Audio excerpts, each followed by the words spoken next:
mon frère, pour la gloire de l'agneau et pour un monde. Merci, asseyez-vous. Dans la paix du Seigneur Jésus-Christ, que ce matin nous sommes venus honorer, glorifier, servir, acclamer et adorer. En ce dimanche 19 avril 2025, on va encore écouter sa précieuse et merveilleuse parole de vie. Mais je voudrais d'abord vous mettre en garde, vous tous autant que vous êtes. Parce que je vais prêcher un message qui va encore créer des remous. Il y en a qui vont sortir la manne fraîche. Adieu. Ne revenez plus ici, allez-y. Il y en a qui vont être édifiés, sanctifiés, perfectionnés. Vous restez en place. Parce que tout va bien. Le thème que j'ai choisi, sous inspiration divine, est le suivant. Jésus-Christ homme est un païen. Je ne me suis pas trompé de thème, hein? Et je possède toutes mes facultés. Donc je reprends. Le thème de ce matin est le suivant. Jésus-Christ de Nazareth fut un gros païen.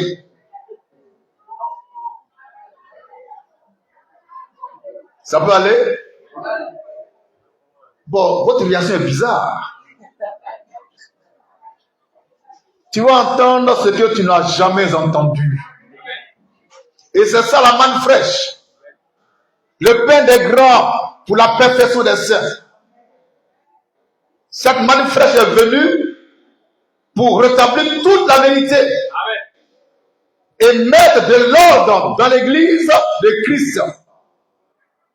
Apporter des révélations qui n'ont jamais été prêchées depuis le temps de l'apôtre jusqu'à ce matin. Je suis parfaitement conscient de la gravité de ce que j'ai dit. Jésus-Christ de Nazareth, un païen.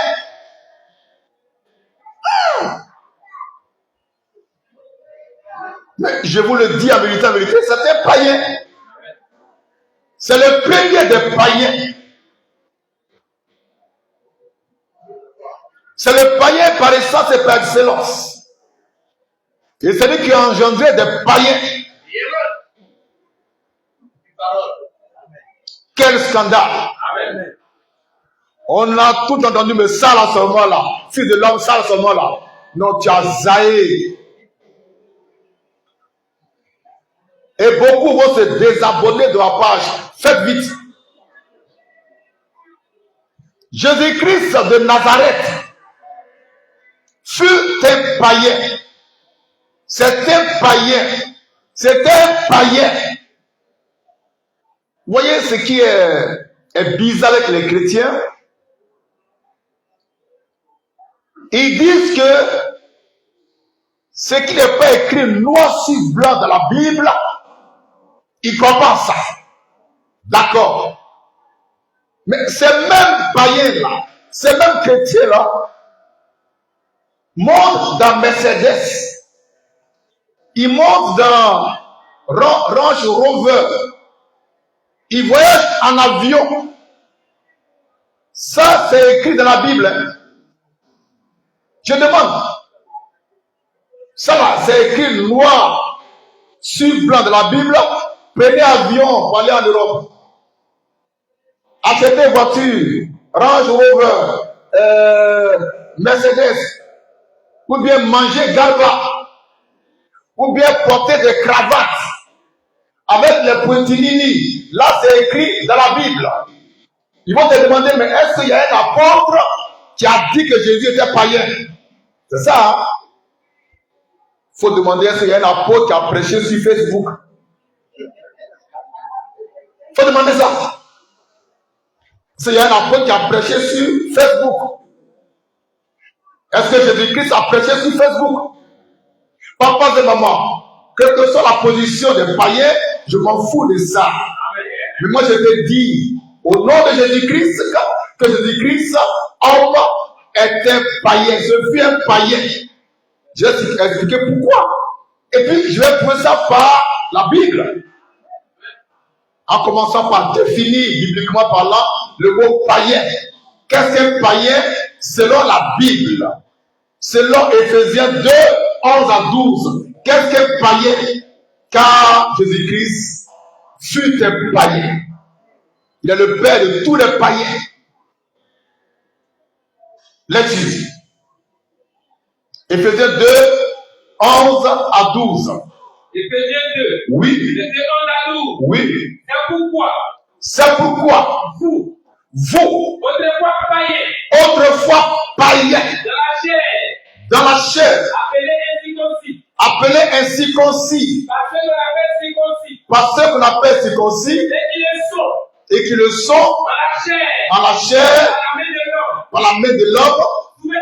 Souvenez-vous que vous étiez, pardon, ce temps-là, sans Christ. On écrit sans Christ. Il n'y a plus de place, hein? Mais en bas, sans Christ. Ils étaient sans Christ. Lecture. Privés du droit de cité. Privés de droit de cité. En Israël. Étrangers. Aux alliances de la promesse. Sans espérance. Et sans Dieu. On écrit au tableau. Sans Dieu. Dans le monde. Donc le païen, d'après la Bible, d'après Éphésiens 2, versets 11 à 12, c'est celui qui est sans Dieu. Le païen, c'est celui qui est sans Dieu. Amen. Quelqu'un avec qui Dieu ne marche pas. C'est un païen. Or, Jésus-Christ, c'est un païen. Amen. Et je vais prouver ça par les Écritures. Et puis les aigles vont comprendre mon message et ma parole. Mais les faucons, ils vont gesticuler. Hein? Ils vont essayer de prendre l'envol et puis ils vont perdre le réseau, ils vont tomber sur les rails. Le païen, d'après Éphésiens 2, 11 à 12, c'est celui qui est sans Christ et qui est sans Dieu. Bien sûr, le païen, il y a d'autres mots. Le mot païen, c'est un mot polysémique. Il y a plusieurs sens. Mais on va s'arrêter au premier sens. Quand tu es sans Dieu, tu es un païen. Or, Jésus-Christ, à un moment de sa vie, il était sans Dieu. Donc, c'est un païen. Parole. Jésus a dit à la croix du calvaire, mon Dieu, pourquoi m'as-tu abandonné? En ce temps, à cette heure précise, Jésus-Christ était un païen. Parce qu'il était sans Dieu, c'était un païen. Papas et mamans, c'est clair, c'est propre, c'est divin, c'est vivant, c'est puissant. Mon Dieu, pourquoi m'as-tu abandonné? Donc Dieu a abandonné son fils. Alors Jésus-Christ, ce jour-là, était un païen. Car le païen, c'est celui qui est sans Dieu. La parole. Amen. Jésus est un païen. Un gros païen. Le père des païens, c'est Jésus-Christ. Oh. Jésus-Christ de Nazareth fut un païen. Quand il criait, mon Dieu, pourquoi m'as-tu abandonné? Il était devenu à cette heure précise un païen.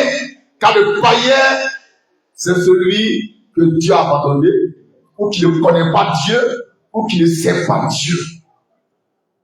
Donc sur la croix du calvaire, cet homme crucifié, c'était un païen. Maintenant, pourquoi Jésus est devenu un païen?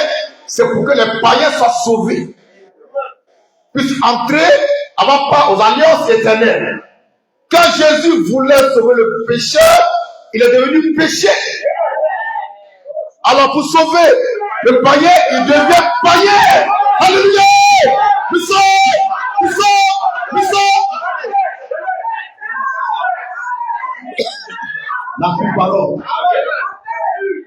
La plus parole. Jésus-Christ est devenu païen pour sauver les païens. Pour que les païens aient part aux alliances de Dieu, aux promesses de Dieu. Voilà pourquoi Jésus-Christ, sur la croix, est devenu un païen. Il était sans Dieu. Il était sans Christ. Le Saint-Esprit l'avait quitté. Un vrai païen. Jésus-Christ, homme, un païen. Mais pour sauver les païens. Pour sauver les païens. Il a été païen. Il a été païen. Il a été païen. Merci pour la vérité que nous donnons tous les jours. Amen. Amen. Sois béni. Sois béni. Papa et maman. Est-ce que vous avez la main fraîche? Alors faites du bruit.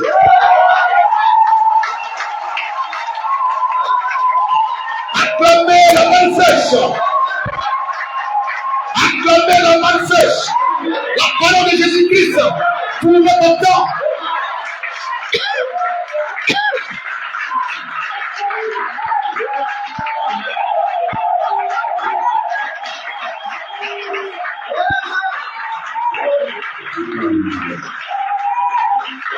Que Dieu soit béni. Car Dieu lui-même est main fraîche. Jésus-Christ est main fraîche. Tu es main fraîche. Je suis main fraîche. Nous sommes main fraîche. Un seul homme sur toute la terre peut dire que Jésus est un païen. Un seul homme. Il a un mandat pour dire ça. Il vient du ciel. Il n'est pas de la terre. Alléluia. Jésus-Christ était païen. Il a été fait païen pour sauver les païens. Sinon, les païens ne pouvaient pas entrer dans l'alliance. Ils ne pouvaient pas être sauvés. Donc Jésus devait païen pour sauver les païens. Oh! Alors nous bénissons Dieu de ce que Jésus-Christ fait païen. Le paganisme de Jésus a fait entrer en Dieu. Jésus-Christ de Nazareth fut un païen.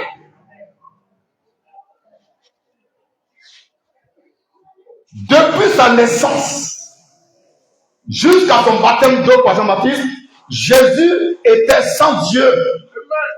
Alors qu'il était Dieu fait chair. Il a marché sans Dieu. Il était un païen.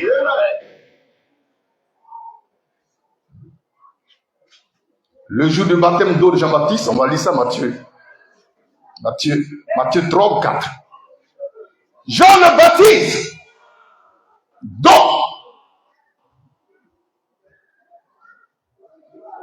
Et Jésus sortit de l'eau.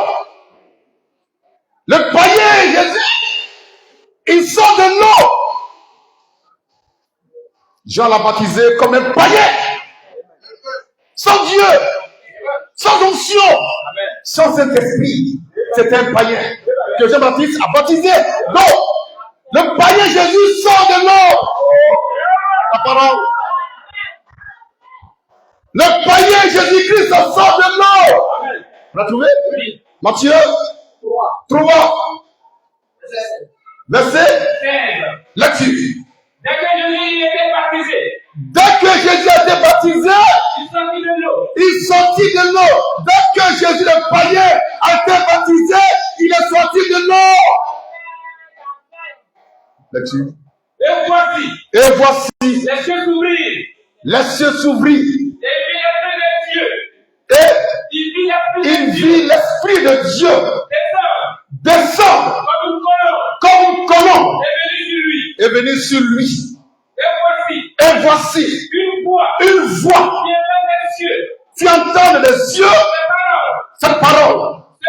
Celui-ci est mon fils bien-aimé en qui j'ai mis toute mon affection.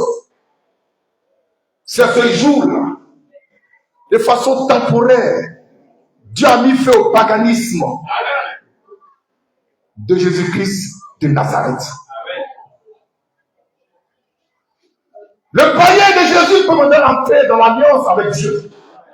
Pourquoi il a reçu maintenant le Saint-Esprit? Le Saint-Esprit. Donc la connaissance de Dieu commence maintenant. Pourquoi Dieu le Père était maintenant en lui? Sinon avant ça, c'était un gros païen. Alléluia. La plus parole. Frère, je vous le dis en vérité, sur toute la terre, il n'y a pas un homme qui a une bouche comme ma bouche. J'ai une bouche autorisée. J'ai une bouche consacrée.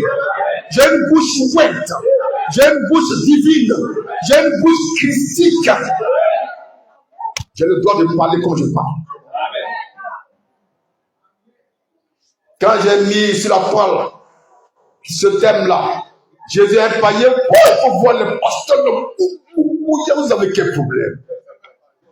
Je n'ai même pas encore parlé, vous êtes constipé. Jésus-Christ de Nazareth fut un gros païen.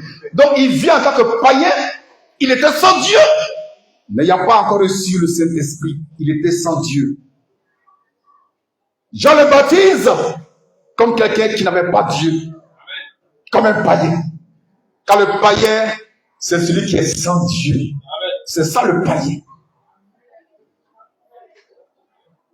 Et Jésus le païen baptisé sort de l'eau. Et il reçoit du ciel le Saint-Esprit. À cet instant précis, Dieu a mis fin au paganisme de Jésus-Christ de Nazareth. Jésus, il est entré maintenant dans l'alliance avec son Père. Mais pourquoi il a été fait païen? C'est pour sauver les païens. C'est pour que les païens que nous étions, nous puissions entrer dans l'alliance avec Dieu par sa croix. On va lire un passage rapidement. 2 Corinthiens 5, 21. Ça peut aller? Ça se voit sur vos visages. Ils sont en gêne et ça. Lecture. 2 Corinthiens 5, 21. Oui. Celui qui n'a point connu le péché. Celui qui n'a point connu le péché. N'a pas devenu péché pour nous. Dieu l'a fait devenir péché pour nous, les pécheurs. Afin que nous devenions en lui. Afin que nous, les pécheurs, nous devenions en lui, Jésus-Christ, justice de Dieu. Amen. Donc, pour qu'on soit justifié devant Dieu, Jésus-Christ a été fait péché. Amen.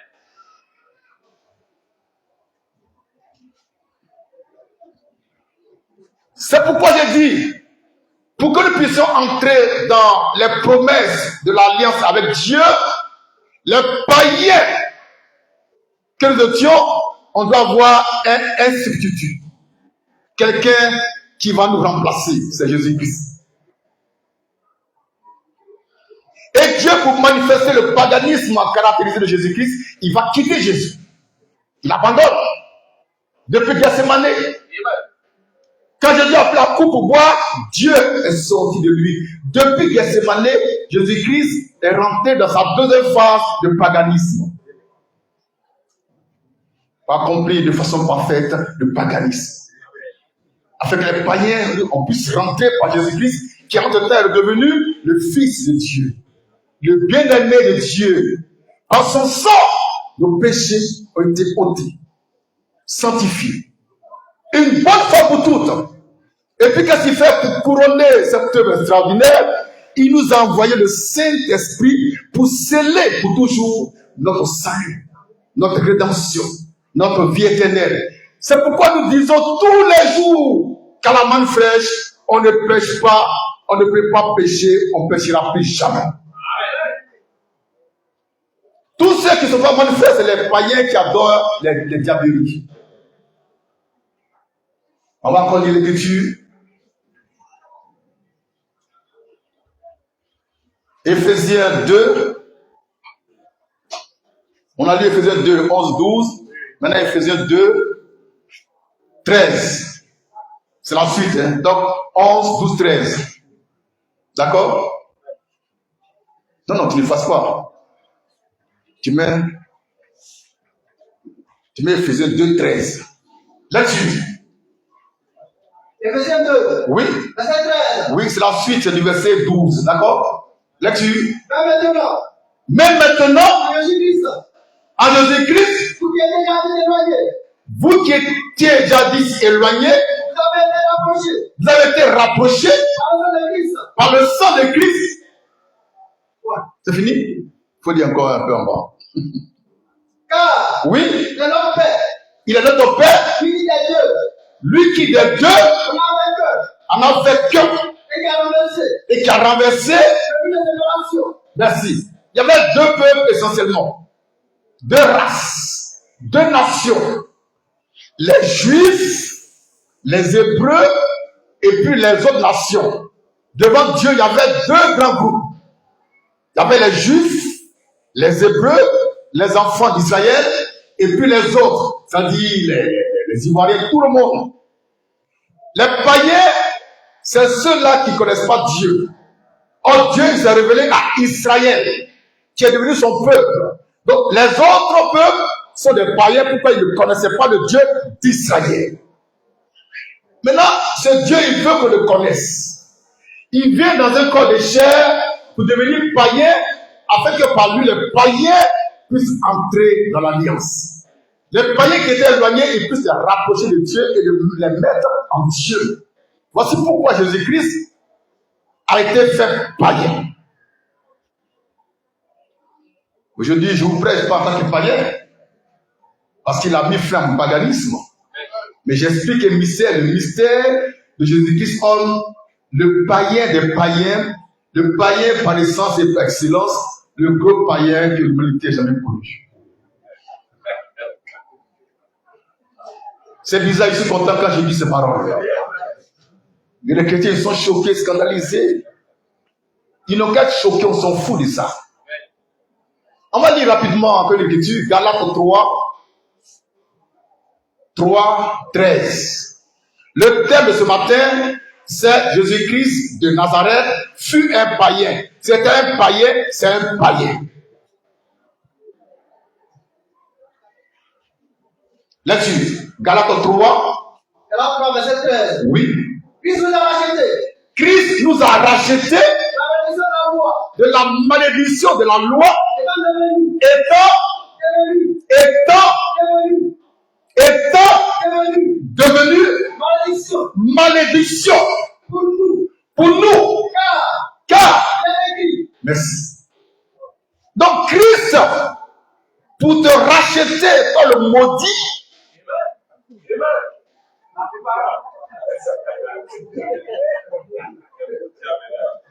alléluia. Christ le béni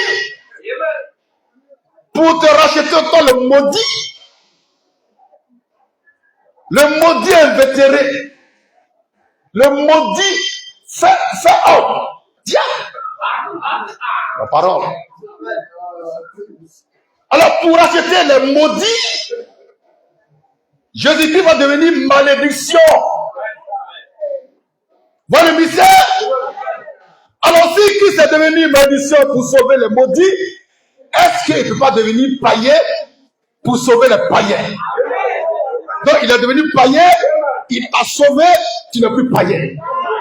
Que son nom soit béni. Alléluia. Maintenant, effacez tout ça ici. Efface ça, efface. Voilà, laisse ça. Là. Maintenant, efface ici. Il a quel problème, ce monsieur?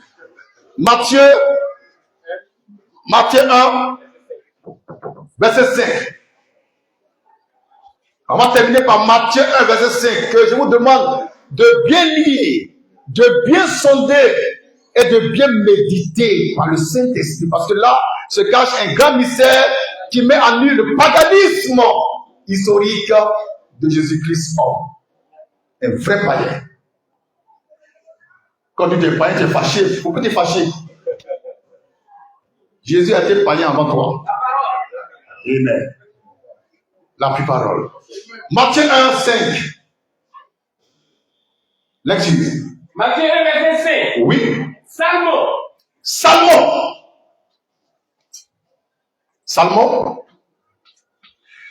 Oui. engendra Boaz. Tu mets une flèche, Boaz. Oui. Boaz Tu mets Boaz, flèche, engendra Obed. Obed.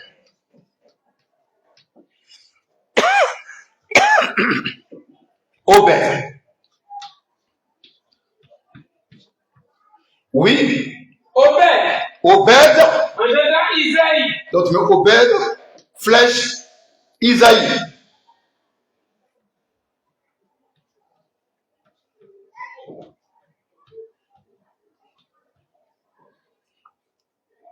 Isaïe. Il n'y a pas eu à la fin. Hein?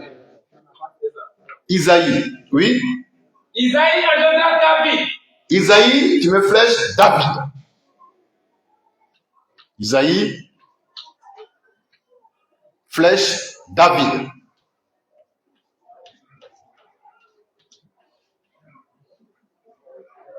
David engendra Salomon. David, Salomon. Donc tu reprends Matthieu 1, 5. On écoute la parole. Oui. Salmon engendra Boaz. Salmon engendra Boaz. Boaz engendra Boaz engendra Obed de Ruth. Obed de Ruth, la Moabite. D'accord, oui. Obed engendra Isaïe. Obed va engendrer Isaïe. Isaïe engendra David.